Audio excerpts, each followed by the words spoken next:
कितने कैपिटल से हमें स्टार्ट करना होगा और क्या स्ट्रेटजी होगी कि जिससे एक आम आदमी भी क्रिप्टो से पैसा बना पाए? So I believe very simple mathematics. सबसे पहले तो हमें समझना है trading is not about charts, trading is about mathematics, okay. Capital management, risk management. Charts is only 20%, ये समझ लो 80% इज पैसा संभालना, कैपिटल मैनेजमेंट। और फिर अब आप अपना रिस्क कितना ले सकते हो, कितना आपकी बस की है, वो आप समझ जाओ, बिलीव कर जाओ, एक्सेप्ट कर लो। अगर आप स्टार्ट कर रहे हो and if you have 10, 15, 20,000 rupees, बचाओ और पैसा, वो पैसा मत डालो क्योंकि वो ज़ीरो ही होना है। तो इससे बेटर कि आप उसको 50,000 तक बचा लो किसी तरीके से, and then you say that I don't have 50,000 rupees, I have 10,000 rupees 5 times. क्योंकि आपने इनिशियली लॉस करना ही करना है, इसको कोई बदल नहीं सकता, इसको कोई चेंज नहीं कर सकता, कोई भी आपको इस तरीके की ट्रेडिंग वर्ल्ड के अंदर सिखा नहीं सकता कि आपका लॉस ना हो इनिशियल थोड़े दिनों में। तो जो पहले के 10,000 है, एक बारी लॉस होगा, आप सीखोगे, फिर वापस 10,000 डालोगे, फिर लॉस होगा, फिर सीखोगे। जो बाकी के बचे हुए 30,000 है, मे बी दैट जब आप जो पहले की 2 बारी में सीख गए, वो बाद की 3 बारी में you will be able to recover that money and you will be able to make profits. But पहले 2 से 3 बारी तो आपको लॉस देना ही पड़ेगा, एंड इन मेनी केसेस आपको 10वीं बारी लॉस देना पड़ता है।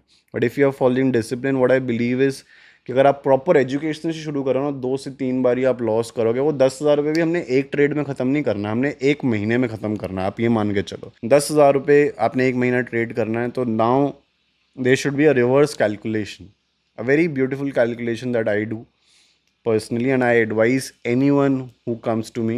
10,000 रुपये आपने कंफर्म कर लिया, नाउ डिफाइन योर रिस्क पर ट्रेड।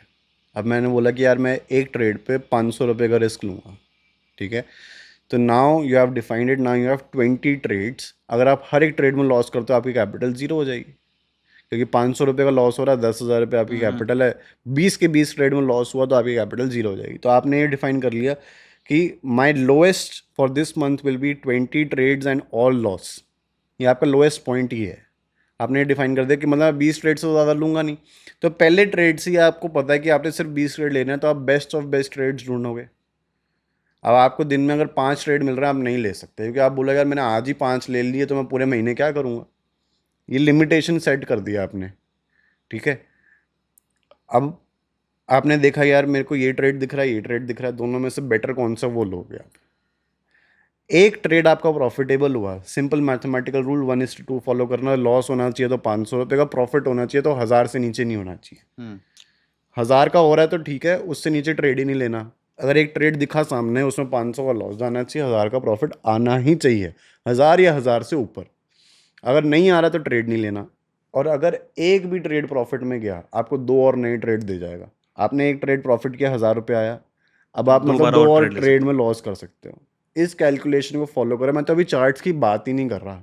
और आपने ये कैलकुलेशन भी फॉलो कर ली ना, चार्ट किसी भी यूट्यूब चैनल पर जाके सीख लो थोड़ा बहुत, आप प्रॉफिट कर लोगे। हैं। मैं इस कैलकुलेशन को ही सिर्फ मेंटेन कर लो, चार्ट कहीं से भी सीख लो, यूट्यूब चैनल खोलो कोई भी, हफ्ते 10 दिन में सीख जाओगे। तो जो बिगिनर होता है वो यही पूछता है, भाई एंट्री कहाँ पे ले, एग्जिट के कहाँ पे उससे करे? मैटर ही नहीं करता ना। हम्म। मैं आपको ये बता रहा हूँ कि chart is only 20%, chart will only give you a fair idea where to enter, where to exit. But पैसा अगर आपने मैनेज नहीं करा, आपका एक अच्छा ट्रेड आप लॉस में कन्वर्ट कर दो, अगर आपका मनी मैनेजमेंट नहीं है। हम्म। और अगर आपका मनी मैनेजमेंट नहीं है प्रॉपर, आपने संभाल रखा है ट्रेड को मनी मैनेजमेंट के थ्रू, आपका लॉस वाला ट्रेड भी आप प्रॉफिट में कन्वर्ट कर दोगे। This is very important, money management. अगर आपने ये मैथमेटिकल लॉजिक फॉलो कर लो और basic chart, demand and supply तो है यार, मतलब कितनी भी स्ट्रैटेजी सीख लो, SMC, ICT, indicators, price action, 100 strategies market में, 100 के लाखों एग्जिस्ट करती है, हम्म। सारी अच्छी हैं, कोई भी बुरी नहीं है। सबका बेस एक ही है, डिमांड एंड सप्लाई, जो हमने 11th क्लास में पढ़ा था। डिमांड एंड सप्लाई के लिए दो लाइनें बनती है, एक नीचे एक ऊपर, सपोर्ट रेजिस्टेंस। कहाँ से बाइंग आ सकती है वो कैसे पता चलेगा, पीछे के एरियाज देखो कहाँ कहाँ पे बाइंग आई है, और कहाँ से सेलिंग आ सकती है, पीछे के एरियाज देखो कहाँ कहाँ से सेलिंग आई है। अंधाधुन buy sell buy sell buy sell करना है। 10 ट्रेड में से 6 ट्रेड गलत चले गए, 600 का लॉस, मतलब इन दिस केस जो हमने अभी 10,000 का एग्जाम्पल लिया, 3,000 रुपये का लॉस। 4 ट्रेड मेरे सही चले गए, 4,000 का प्रॉफिट, 1,000 रुपये प्रॉफिट में बैठा हूँ। तो मेरे को तो एक्यूरेसी भी नहीं चाहिए 60% ट्रेड गलत चले जाएं, 40% ठीक हो जाएं। अब 40% तो मेरी वो लाइनें चल जाएंगी ना, बस ठीक है। तो इतनी मैथमेटिकल कैलकुलेशन है, मैं तो चार्ट की बात ही नहीं कर रहा अभी। चार्ट बहुत छोटी चीज़ है।